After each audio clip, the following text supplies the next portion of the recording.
So if you'd like to just start off by saying who you are and what you do, and then we'll record that. Thank you. My name is Natalie Beswetherick. I'm the Director of Practice and Development of the Chartered Society of Physiotherapy. I am a physiotherapist and a registered practitioner, but that's my day job. So thank you very much for the opportunity for us to actually provide some detail about what physiotherapists do in the field of pelvic floor disorders. So I've prepared a briefing which I'd like to read, which has been gathered from researchers in the field and from experts of our professional network that focus on delivering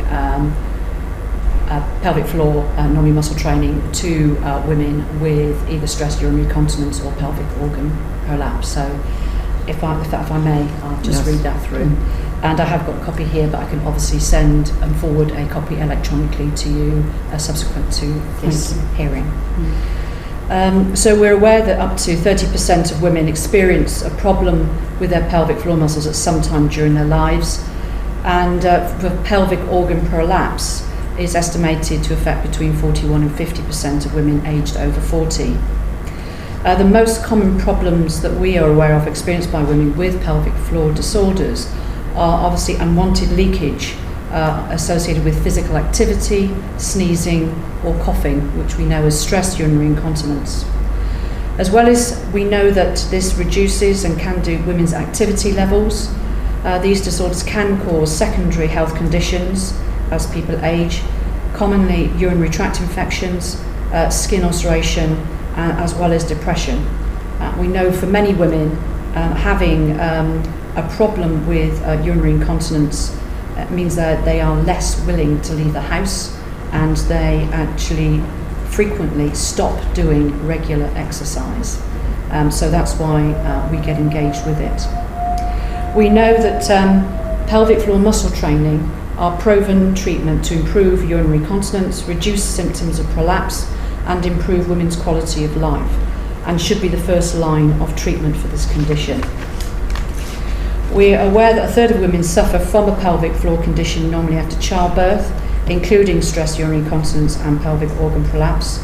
And while childbirth is the biggest cause of pelvic disorders, they can be quite common following a hysterectomy, and they can be seen as amenable symptoms.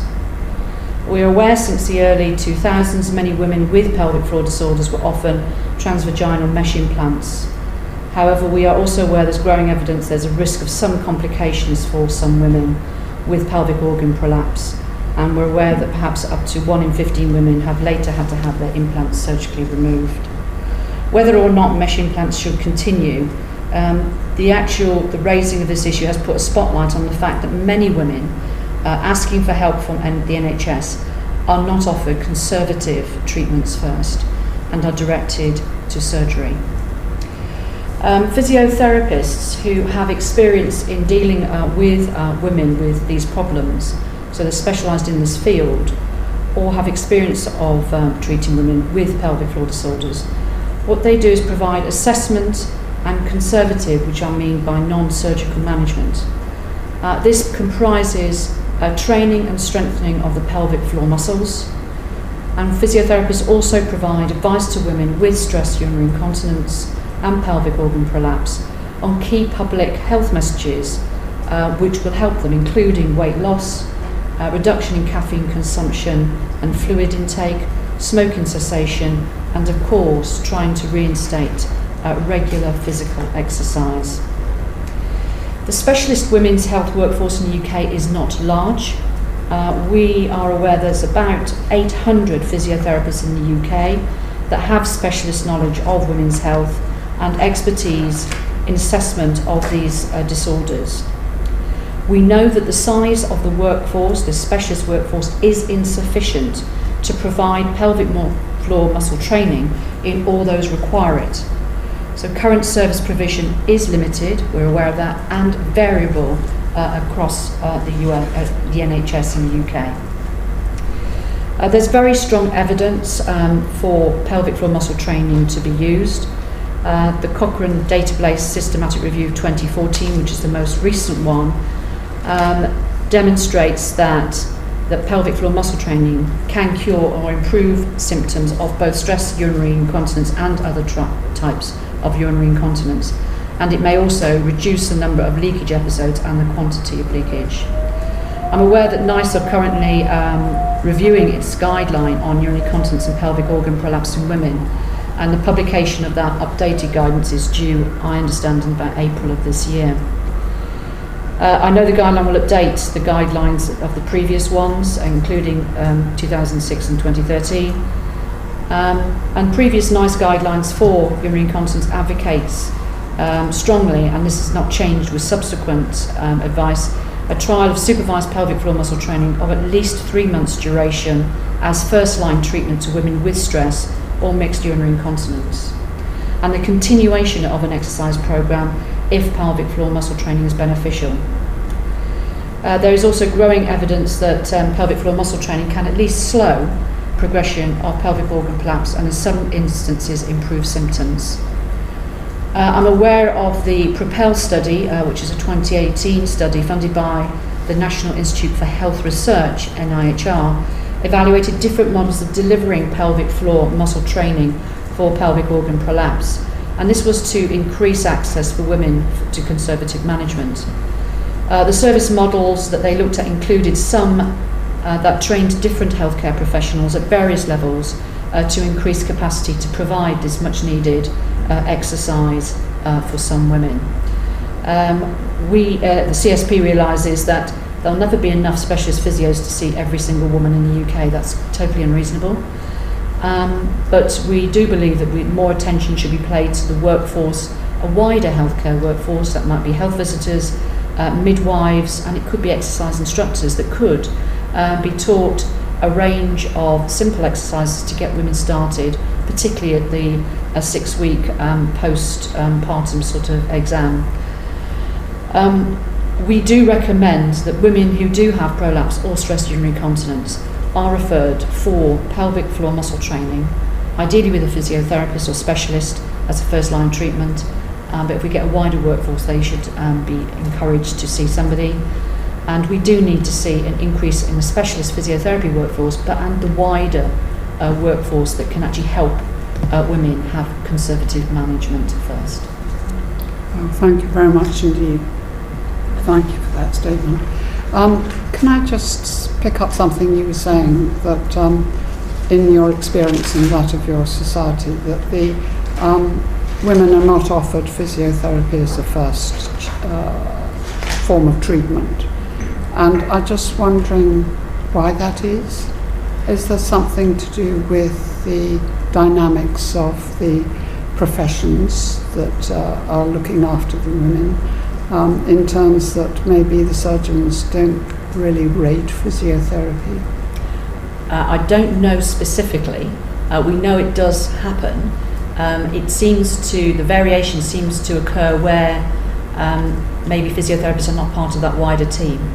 So in centres where you have specialist physiotherapists working alongside gynecologists, there seems to be a much more openness to actually trying conservative management first, and then if that is unsuccessful, a surgical route may be offered. But because there is such a shortfall in that specialist number of, I think, physiotherapists working in this area, there may not be access to people that can actually help them. Why is there that shortfall? Is it that people don't want to go into it as a subspecialist? I mean, it is quite popular because it has such a massive impact, a positive impact on women's lives. Yes. So the people who are actually into it, who are actually specialised in this area, that's certainly the case. But often it's not seen as a priority when you're looking at funding in the NHS for a whole range of different population groups. This one has never been at the top of a list that I've ever seen. So it may be in part because it's not seen, but you'd argue that increasingly that this should be seen as available in primary care, and I think there is very little physiotherapy in primary care available. We normally find the specialists associated with secondary care provision across the UK and normally working alongside the gynaecologists where they are there. So I mean, when you were saying, for example, with sort of the postpartum check, yeah, I mean, would that be an example of where you would think you could integrate? There's because of the work done by, particularly on that Propel study, and I know that who's a specialist physio researcher in that field is one of the team that has been looking at that. They're actually doing a dissemination event, in fact, next week, one in actually London and one in Glasgow. But I think that's a time to start to look at how we can actually get more people trained in a different way to increase the capacity of people that are available.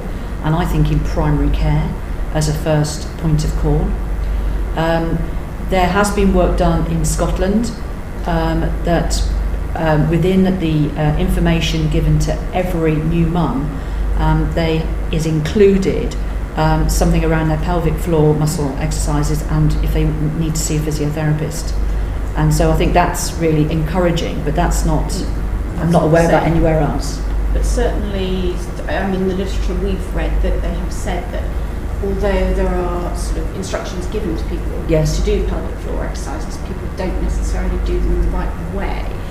And so that's, yes. So I think there is the discussion I've had with experts in there and the researchers are saying we need to find a workforce that can do first line. And if it's not working, then you can actually ensure that the people that need to see a specialist do then see a specialist.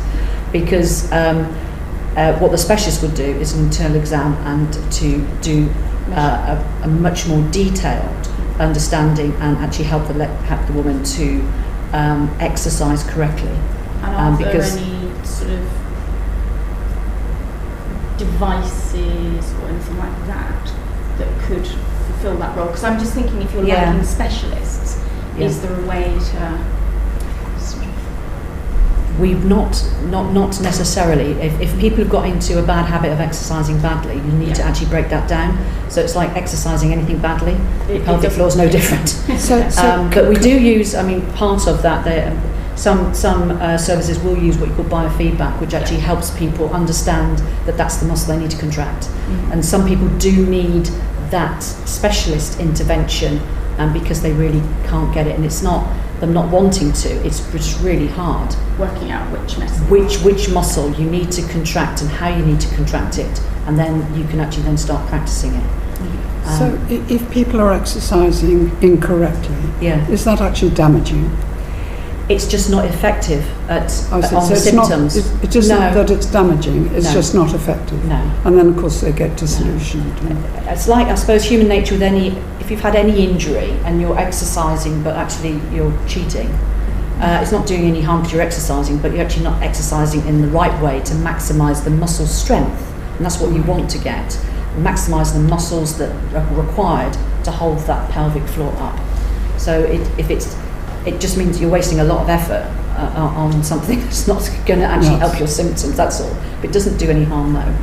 I'm afraid I don't know the ins and outs of the Chartered Society, so I don't know what sort of research you do. But clearly you're committed to physiotherapy because that's your clinical work. Do we have any evidence that it really is effective?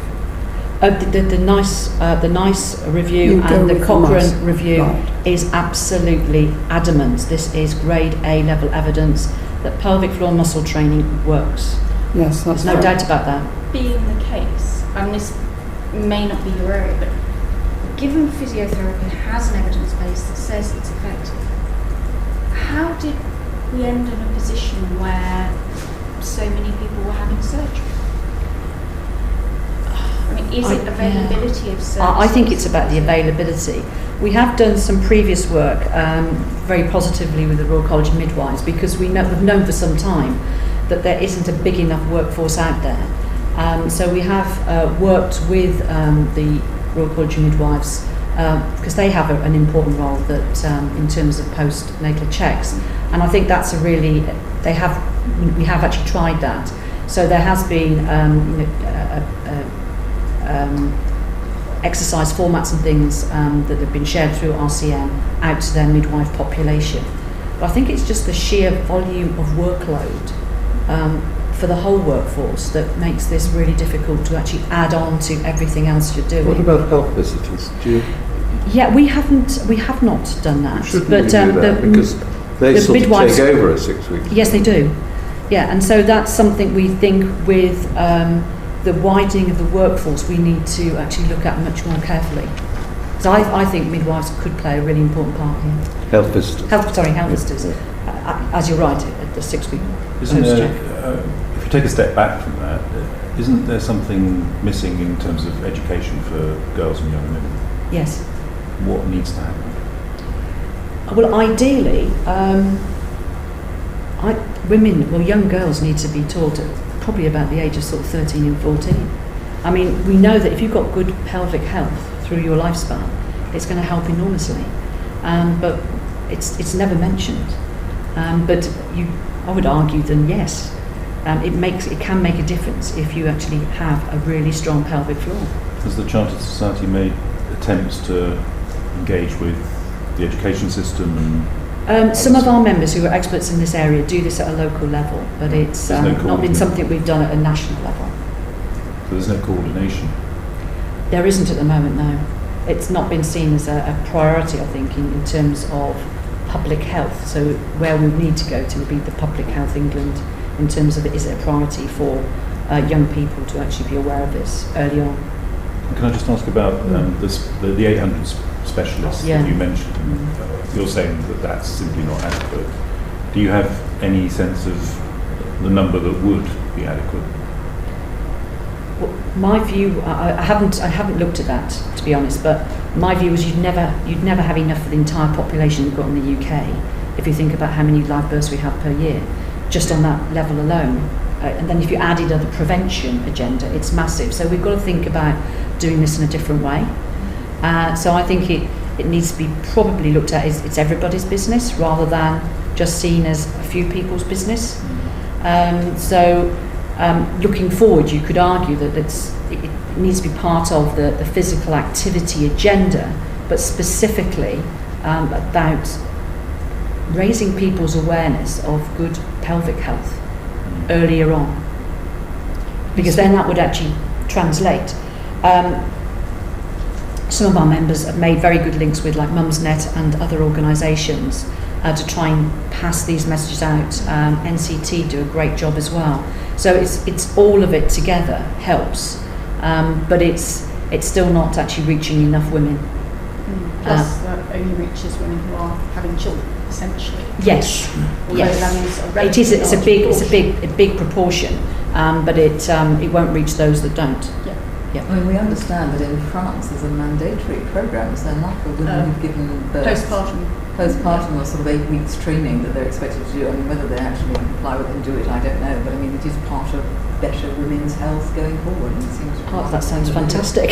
The other question I was going to ask you was the route to accessing these specialist physios is presumably always via the specialist surgeon that a woman has been referred to.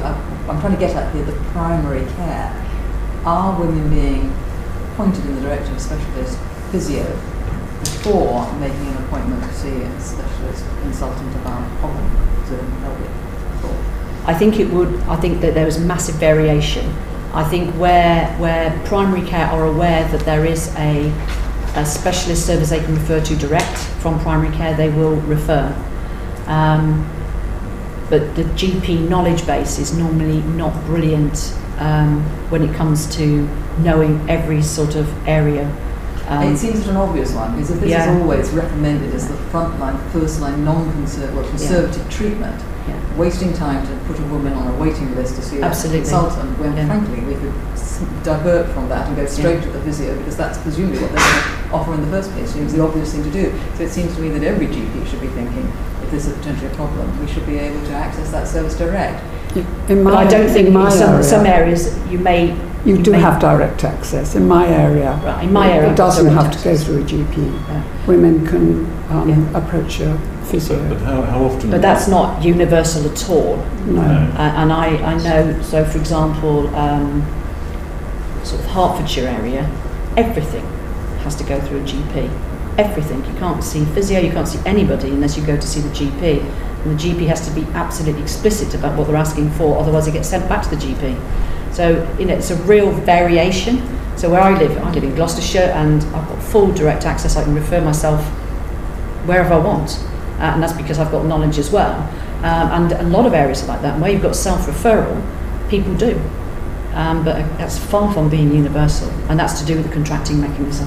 How many GPs, I don't mean an exact number, but in your view, is there a problem in that GPs wouldn't necessarily see it as the first line of treatment, or do you think that they do? There's a separate question about whether they can find the treatment for a woman, but if a woman presents with mild stress urinary incontinence, in your experience, is the GP that she goes to, because that's the most likely person she'll go to in the first instance, going to say, well, we need to get you on some physiotherapy, some specialist physiotherapy, or is he or she likely to say, oh, but we can see a gynaecologist?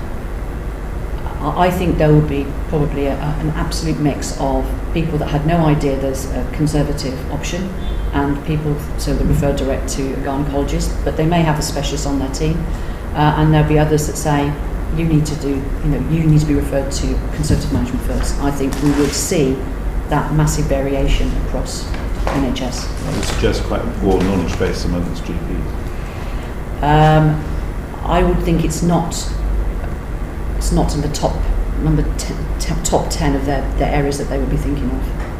Do you think part of it is to do with commissioning? Yes. So probably in Hertfordshire, this is what the commissioners are asking the GPs to do. Yeah. So how are we going to break that down? Because certainly self-referral really is in the women's interests. It is. I completely concur. And how can we try and promote this? How can we ensure that it happens in more places? I suppose you have to talk to the commissioners.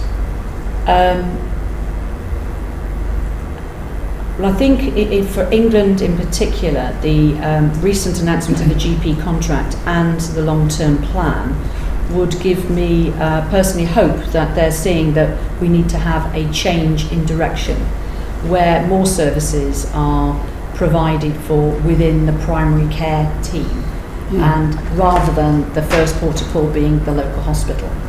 And there is, within both of those, there's obviously a strong indication that government wants to see a strengthening of access to services and seeing the right person first time at the right time is central to that. So I think there is a shift for NHS England specifically recently, as in January and last week, that we're going to see this sea change. So I think it's an opportune moment for the primary care networks to actually affect that, because that's where the power will be. But you are correct that it's the commissioning at that higher level, and I presume that will be at the moment at the STP, or still it can be the old CCG level, where the barriers are. And I don't believe that the work that's been done by Right Care, which was part of the NHSI arm's length body, looking at pathways of care, I'm not sure that one's been looked at women's health issues. There is a commitment in the long-term plan about maternity services, so as an organisation, the CSP will be driving a campaign to say, you've said this, so we need to see this.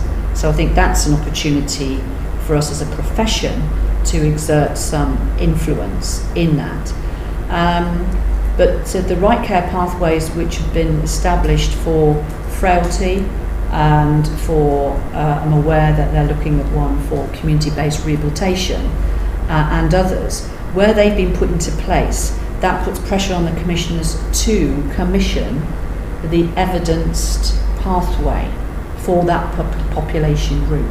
But I don't believe there's one for women's health issues, and there'll be a whole range, but that might be an area that can be considered in the future. I wonder if you'd be kind enough to write to us on this, because I think the detail is very important. I'm happy to. It's something that some of us feel very strongly about, and that would be helpful. Can I just ask about data, and in particular, when there's a pelvic floor physio intervention as part of treatment for SUI, how is that recorded, and by whom, and who's it shared with? That would be done at a local level, so at provider level, that data will be collected at that level. Is there any national data that would show us a national picture of? Not to my knowledge.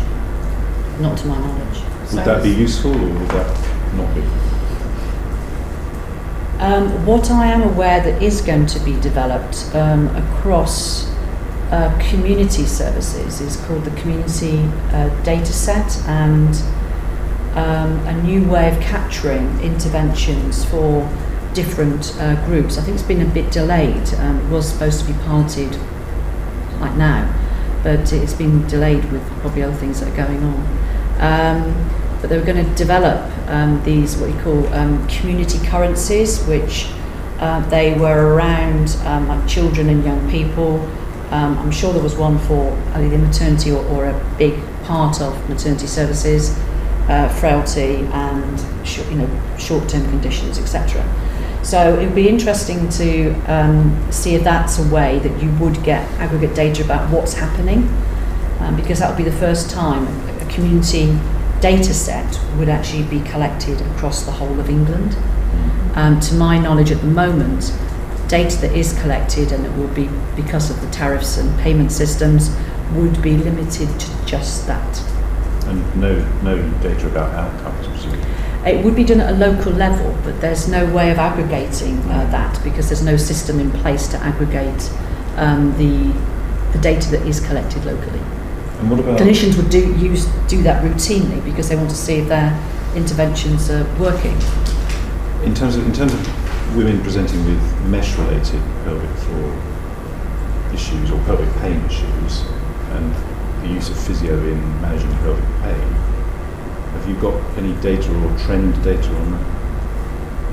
I have not. I can certainly ask one of the specialists that I've been dealing with for this hearing today to see if she's aware. I'm not aware.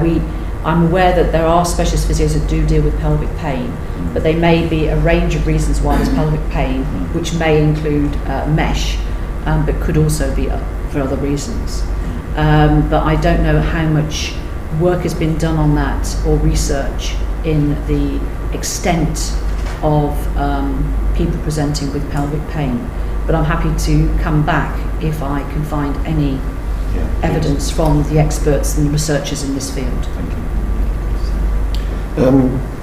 Have you done any work with the Royal College of Obstetricians and Gynecologists? You mentioned the Royal College of Midwives, and they are working much more closely together now around the whole issue of women's health and a life course approach to it. And do you participate in those conversations? The CSP hasn't itself, but our professional network, which covers pelvic obstetric and gynecological problems, do work with the Royal College, normally through their national conferences, and right. So there is an interchange there. Yes. So this is a subgroup of the Chartered Society? Yes, absolutely. We've got a number of professional networks that comprise the whole of the Chartered body, and one of them is about 800 physios who actually work in the specialist field. Would there be any advantage to a conversation at your level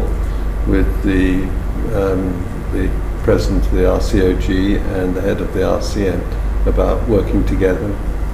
I would never say no.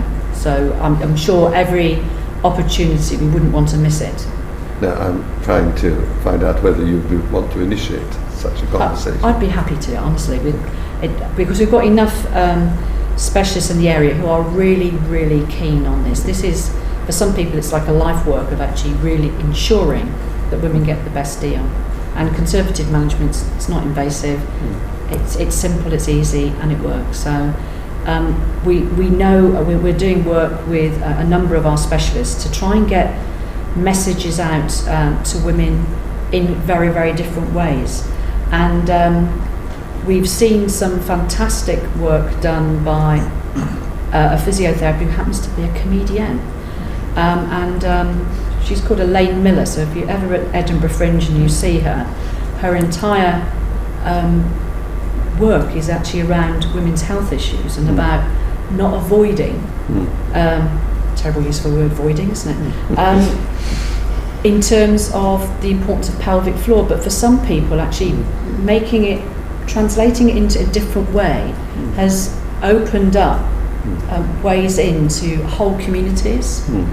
And another specialist is looking at particularly hard to reach communities where this topic would never be even discussed. Right. So where you've got populations of particularly Asians where this is a real can be hidden for years. So we're looking at different ways to access groups with key information, and it's not just the usual ways, and we need to be aware that actually sometimes social media and other things can actually work in a very positive way and can help signpost people. That links me into what I was next going to ask you, is we've been told that a 10% reduction in body weight, which I agree is quite a significant reduction in body weight, leads to a 40% increase in continence. Is that part of your approach to encourage that? We know that that's one of the public health messages we would normally deliver to women as part of our assessment, that the less you weigh, the better. It is almost actually for anything, any muscle actually. Yes. So if you've Including got a dodgy knee or your heart or whatever, if you lose weight, actually the less weight on a muscle, the better it is, as well as actually the strengthening. So we do know that helping people to lose weight, as I said, also about caffeine reduction and some of that fluid intake. So in the guidance that you give that is all you part publish, of it. that is there. Yeah, it is. There's I can leave that one, but there's a really good one that's been done by our professional network, all about that. It's been written for people. And it says you should lose weight. Yes. Okay. And it's got loads of other things that they can think about as well. So little tips about how you can actually do your exercise and make sure you actually stick to them. Thank you. You, at the very beginning, when you were giving us your very interesting little talk at the beginning, you talked about using instructors, the introduction of instructors.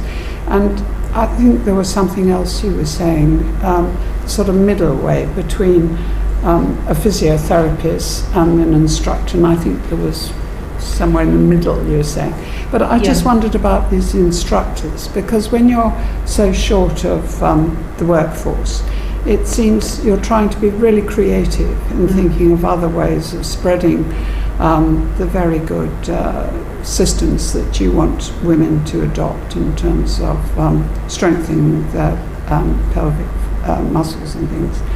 So could you tell me a bit about that? Would they be qualified people? Would you have some sort of examination, some sort of test to competency if you were to introduce them? So my understanding, particularly from this Propel trial, which is just completed and is about to be disseminated, they looked at a whole range of models of training different healthcare professionals as well as people that are exercise professionals. And my understanding is that that would be an assessed, the training that was then consequently assessed, and people were determined they could actually teach that particular set of exercises. So that I don't know any more about that because it's actually just pre-publication. I want to go to the event next week and find out more myself. But I think it's really quite exciting that we do need to be creative about looking at the wider workforce and the people who are trained in a whole range of exercise techniques that may be really useful. And because we have a number of them and they are trained to different levels. So it's looking at where would pelvic floor muscle training fit with, and what are the lines at which you'd say, actually this person needs to see a specialist. This is not, this is not working, or this lady needs some more help that actually it's outside what I can do to teach. So I think there's some really exciting models that have been tested. I think once we see those results, I think it's about looking at how we can advocate ways of people using those models locally, and certainly having that discussion with commissioners of services, particularly in England. I think I might have missed out, which I should have done at the very beginning, to ask you if you've got any conflicts of interest. You asked me at the I very did. beginning. All right. Yes, Okay. yes. Short-term memory loss. I have that too. Right. So I'm just going to ask my team if they want to ask anything and anything further you want to tell us. Are you organising the Propel meeting? I'm not organising it. It's being done by the researchers who led the actual review. Where are they based? Glasgow. The But main research. there's going to be one in London? Yes. Is it possible to get a ticket? I can forward you the link that I've got. Thank you very much. Can you send it to Dr. McCann? I'll send you an email. If you send me an email, I'll that's where send I'm it. going Because I'm next thinking of trying to get there as well. Because I think it was so exciting when I actually saw the. Yeah. I think it's got a real potential to Yes. help a lot more people. I mean, I think one of the other things that we've heard about is apps and things like that as another mechanism of just sort of communicating and reminding people, because this does require effort on the part of the person doing it. I mean, and so I think that you do have to sort of say, okay, what can we do to make life easier? And certainly, I don't know what your position would be on things like that. Apps certainly play a role. For people who like prompts and people that think that somebody's just prompted them saying, have you done your exercises yet today? Yes. It makes you think, right, okay, better go do those. Yes. Yep. So we a lot of physios encourage patients to use any device, including apps, if it helps them remain compliant with an exercise regime. And, the Public Health England's Active 10 and stuff like that, and it doesn't matter what it is, it can actually, any app that helps people, it could be, I've seen them, included in like Fitbits and stuff like that. I mean, the technology these days is going to be really helpful for the future to actually help us with this. Right, anything else? No.